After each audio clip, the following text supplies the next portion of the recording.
Hi, my name is Kim Davenport and I'm the Communications Manager for Tacoma Historical Society. I have just a few announcements to start off our meeting, our May virtual meeting, before we get to our guest speaker for this month. He and I are appropriately socially distancing in my home office here. He's far on the other side of the room, and then we will change places when it's his time to present. I want to start off just by saying we are really feeling the loss of our homes tour this year, which would have taken place just a few days ago. But we really appreciate all of your support. In the meantime, we appreciate your donations, your membership renewals to keep us going in this unusual time that we are living through, so thank you. I have a couple of announcements, as I mentioned. First is our next YouTube live broadcast will be on Memorial Day. We are taking what is usually an in-person gathering at War Memorial Park, and we are preparing a video that we will be sharing live on Memorial Day. So watch for more news about that here on our YouTube channel and also on our website. Speaking of this YouTube channel, please browse around and look at our new content. We are adding material regularly while we continue to try to add a lot of virtual Tacoma history that you can enjoy from the comfort of your own home.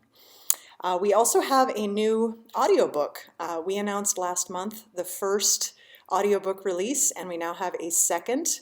It is our second title from the 21 Tales series, Leading Ladies, which shares stories of 21 women who made a significant impact in Tacoma's history. So you can find that on our website or on SoundCloud. And it is completely free. So great educational material for school children trying to keep learning from home, or really anyone who wants to learn more about Tacoma history. And then finally, please, if you haven't already, take advantage of the opportunity we are putting out there for sharing your thoughts through this unusual time we are living through. We are collecting diary entries that will become a permanent part of our collection, inviting everyone from the Tacoma community, people of all ages from throughout our beautiful city, to share your thoughts about your experiences during this pandemic. All right, so that ends the announcements, and I will step away from the camera now and welcome our guest speaker, our former curator, Brendan Balaam.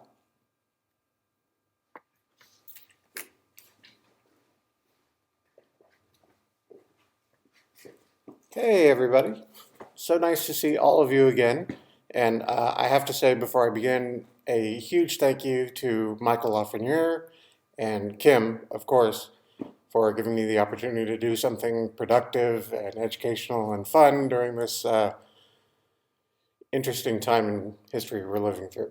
So I'm going to start right off. I'm talking today about the history of Tacoma's chocolate business and candy production and anything you might have seen in the exhibit we did. Sweet Success, the City of Confectionery. I think that was 2015. So, anywho, I'll get right into it.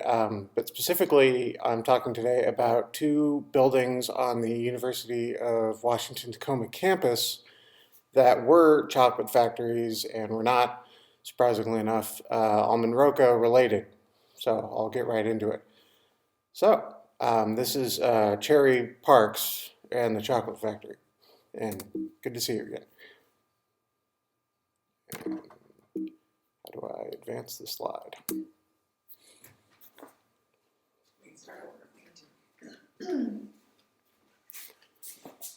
Technical difficulties. Hey, there we go. Okay, so before we begin, a little bit about me. Born and raised in Tacoma, I'm the former curator. I conducted original research into Tacoma Candy companies as an intern with THS in 2014, before I went on to get my master's degree in material culture at the University of Glasgow in Scotland. Boy, what a lot of fun that was. And shockingly, not such a big fan of candy, but I am a huge fan of Tacoma history. So, Cherry Parks is a building, it's where European Antiques used to be in the 1990s, now part of the UW campus, and is named after the firm of Cherry, Parks, and Bossy. That's Copaway Cherry, Charles Parks, and I think it's George Bossy, although I don't know much about him. It's hard to find information. As a firm, they started the Puget Sound Iron Works in Tacoma in 1888. Should be about South 21st and A Street, or under the southeast corner of the 21st Street 509 bridge.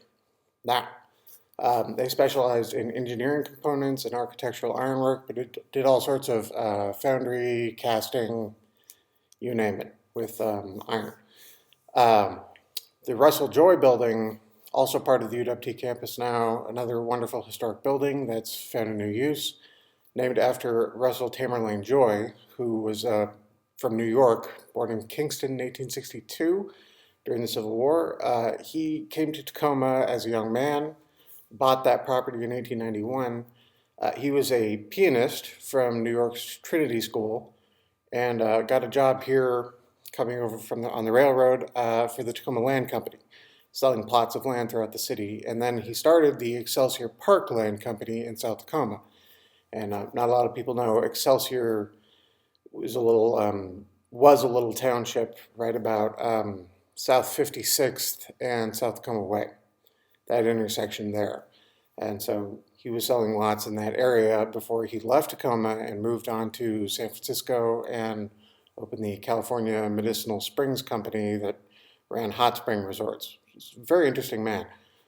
So those are the two buildings specifically that I'm talking about that are now part of the UW campus, but were, back in the day, chocolate factories. So one of those companies that worked in both of the buildings was the Weigel Candy Company.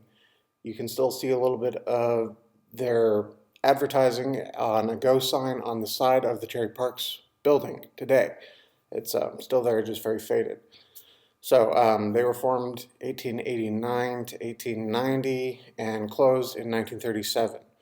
It was a immigrant family business run by the Dutch immigrant Andrew Weigel and his son Walter, and they had two financial partners as well, Murray and Anderson. As you can probably see on the letterhead here on the bottom right of your screen. We also have a wonderful candy box from Weigel in the THS collection. So there's a link, you can search for that a little later on. So the other candy company that was, I believe, exclusively in the Joy building was the Star Diamond Candy Company, or Star Diamond Candy Factory. This is one of my favorites, specifically because there's so little of them left. You still have the sign from Weigel, there's still items around, but back when I was doing the research, it was almost impossible to find anything on Star Diamond. The only thing that I found was that it was formed by a trifecta of individual home kitchen chocolatiers, John Burgust, Louis Streeter, and Frank Davidson. They all probably started out as individual family kitchen type operations because they're all listed as chocolatiers running out of their home address in the directory. They came together as a non-retail factory for wholesale in 1898 from the Joy building. They closed in 1905 after taking heavy losses in a fairly famous Tacoma fire, and were eventually bought out by Weigel.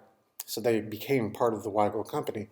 Now, in doing research for this presentation, I was very surprised to find not only in the PLU 1904 yearbook was there an ad for the candy factory, because I had not seen anything ad related for Star Diamond, which is unusual for a Tacoma Candy Company. So first there was that, and it lists their address in the Russell T. Joy building, 1724-26 Pacific Avenue. But later that same day, I found a several-year-old listing on Etsy for a souvenir of the Star Diamond Candy Factory, which you're seeing probably on your left, which is a painted glass plate in a copper chain frame of a girl with the pickaxe in front of Mount Tacoma, Mount Rainier. That just absolutely blew me away because, as I said, I just couldn't find anything about them other than who was running the company, and there's a souvenir. So, another fascinating Tacoma business. One of the reasons that Star Diamond and Weigel are so notable is because of two different fires that burned both the Joy Building and Cherry Parks in 1903 and 1934. So they both suffered heavy losses predominantly from water from putting the fires out, but also smoke damage of their stock and their production equipment. Star Diamond, they're listed here in 1903 as having $12,500 of insurance on a $20,000 stock. Heavy, heavy losses. And then Weigel Company, about $10,000 insurance. So they were a smaller operation than Star Diamond at the time, but then became a much bigger company. So that's absolutely fascinating to me. And then in 1934, Weigel burned again. So they made it through the first fire, bought out Star Diamond because they fared better off.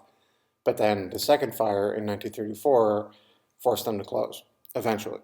And they were in fact bought out by Brown and Haley. So they became a part of the Almenroca business. So candy factories, the UW campus, what's the connection? Well, UW is now in what was at the time the jobbing district. And that's a strange term that we don't really hear a lot about today. So jobbing was a fairly fascinating capitalist mode of enterprise whereby people would buy up stock to create scarcity, to increase the value of that stock, and then sell it on to wholesalers who would then sell it on to producers who would then sell it on to the consumers. So it was a way of artificially creating value in fairly rare stock, and that's all sorts of commercial goods. And this was a huge business in Tacoma because of the railroad, because of the Prairie Line Trail. So they would come into town and they had factories or warehouses that were served by spurs off of the Prairie Line, and they used the whole Tacoma rails to sales setup to run their business and unload goods straight off incoming trains into their factories and then hold on to them until they could resell them for a better price. So this made Tacoma a whole lot of money, not to mention made it very profitable to run candy factories because you had goods sitting around that needed to be used by someone. So you can see from the Daily Ledger in 1903 here, the wholesale and jobbing trade of Tacoma made about $26,834 in 1903, which in 2020 dollars is about $1 billion. So that's a lot of business, and keep in mind this is 10 years after the Panic of 1893, so Tacoma has a lower population, is doing less business, so this is below the peak of operations. And then on the right here, there's a whole list of all kinds of things that are being stored and traded and wholesaled around to various factories and operations, predominantly lumber, because of course all the logging and all the mills, but then butter, eggs and cheese, confectionery, flour and cereal products. That's a huge one. Now there were flour mills operating, so of course that's going to be a big part of wholesale, but that's part of the confectionery business as well. And you can actually see that the listing for confectionery is doing more business in Tacoma in 1903 than cigars and tobacco.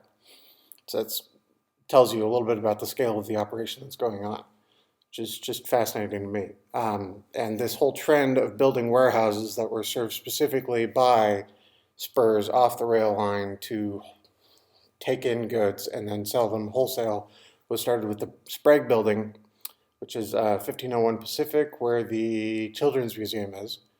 And that started the trend that buildings like the Cherry Parks Building and the Russell T. Joy Building followed. So a little bit of history there. So what is it with Tacoma and candy? Well, there's one reason why this whole business got started. Tacoma had the ideal climate for working with sugar and chocolate.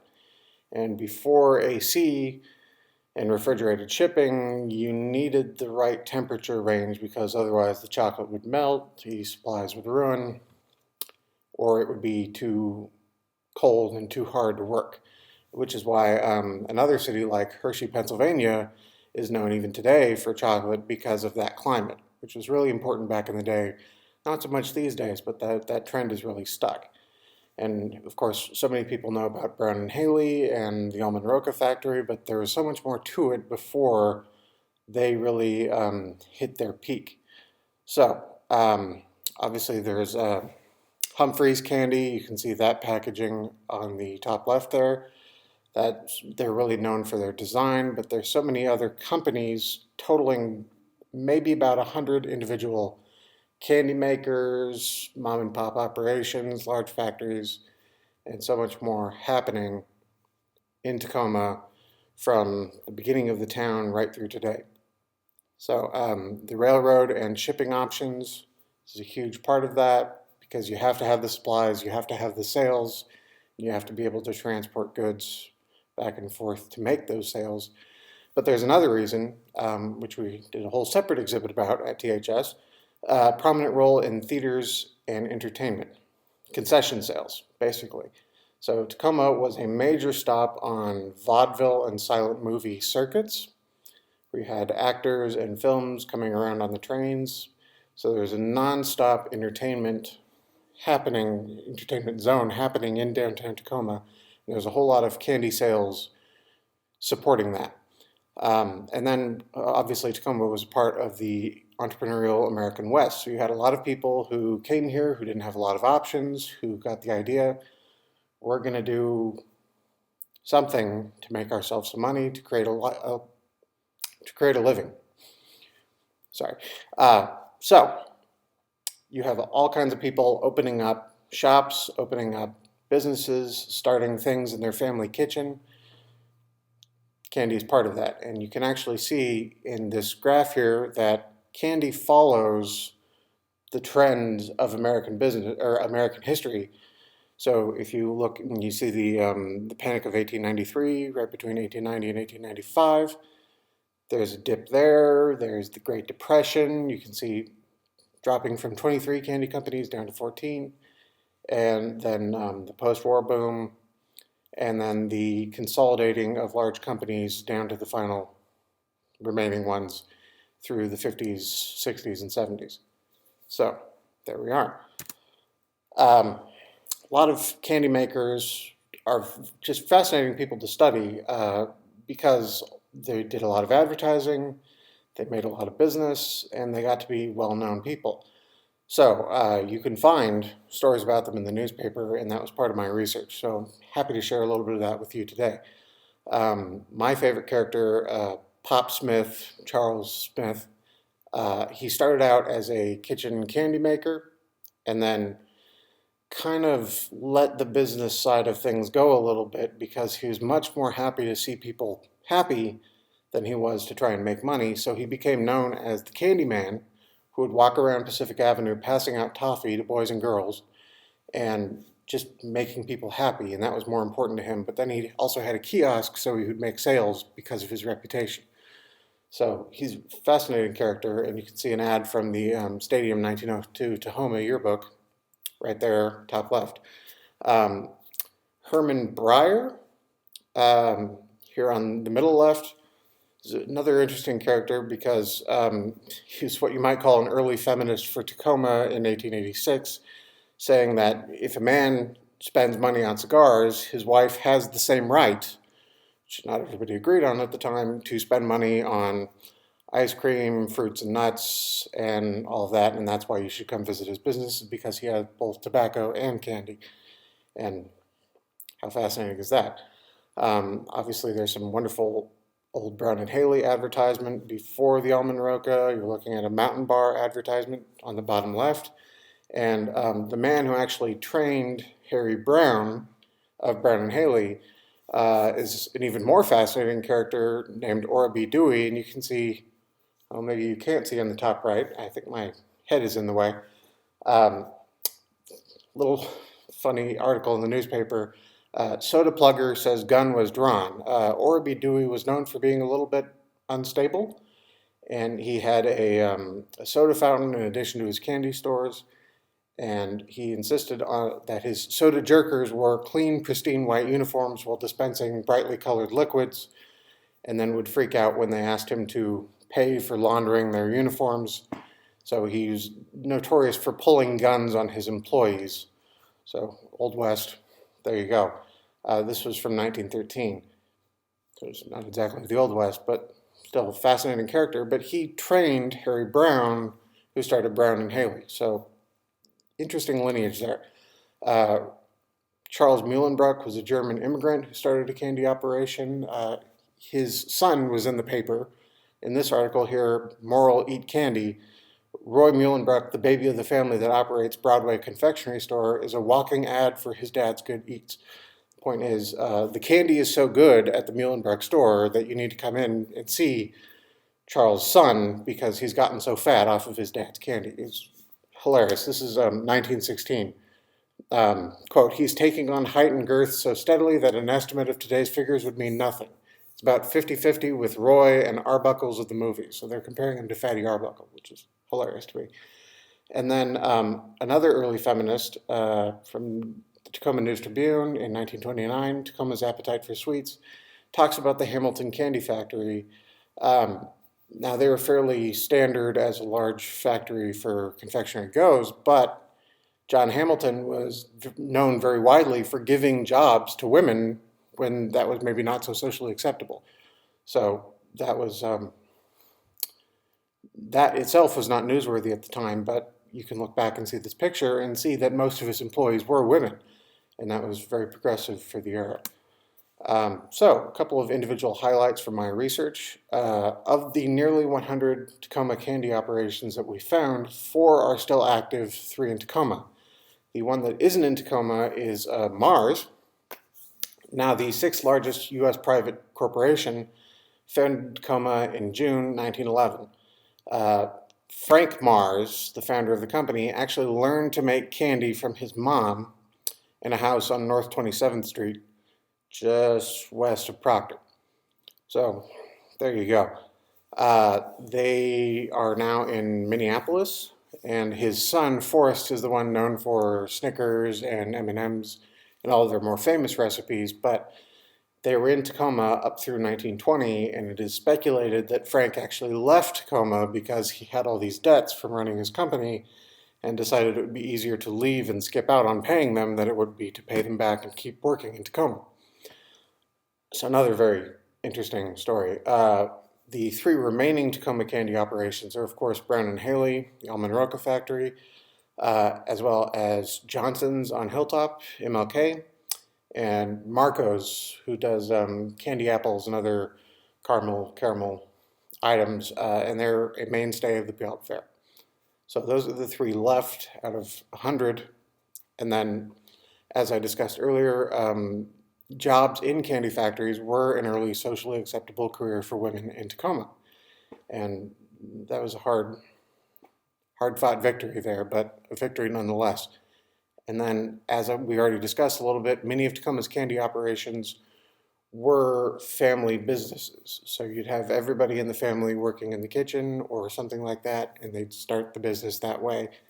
It was what happened, which realistically meant that a lot of times it was not the man who got the business, but his wife who was doing the production. So there you go. And lastly, apprenticeships and that style of intergenerational training meant that recipes of closed or bought out businesses continued with the next generation. So companies like Brown and Haley are working today based on the knowledge of every candy company that came before, which to me is absolutely fascinating. But you see, like, Harry Brown was trained by Ora B. Dewey, and that sort of thing happened all over the place. That was fascinating to me. You can track the generations of these companies as one gets bought out by the next. The recipes continue, the teaching and the training continues, and the methods continue right through to the present day. So, lastly, the takeaway. Candy stores, factories, and associated businesses like theaters and other stores that sell things like candy, huge part of the Tacoma downtown. Both north, like South 9th Street, and down that area, as well as the UW campus and that part of Pacific Avenue. Specifically with the UW campus, that is cited in the Jobbers District and the warehousing and wholesaling area associated with the Prairie Line Trail. And a lot of the buildings that are standing there today, like West Coast Grocery, may not be directly associated with the candy business, but are still tied into that era and that whole operation.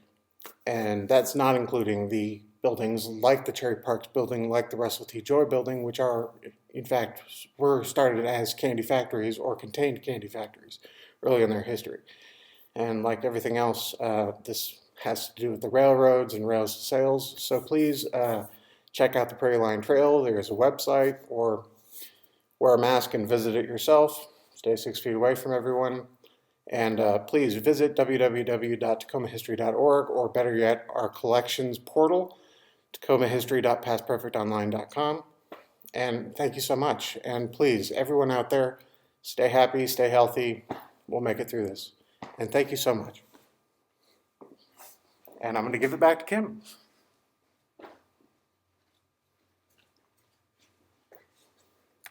Kim, who is shorter than Brendan, so I'm adjusting the camera here. Thank you, thank you, thank you. I'm pretending that we have a room full of people here applauding Brendan for that presentation. Thank you for being with us for this live broadcast. Stay tuned for our next one. And I will echo what Brendan said. Please stay safe, stay healthy, and take advantage of all of the great Tacoma history that we and others in town are putting out for you to view online in the comfort of your own home, to stay engaged with your community during this time. We look forward to seeing you when we get through this. Thank you.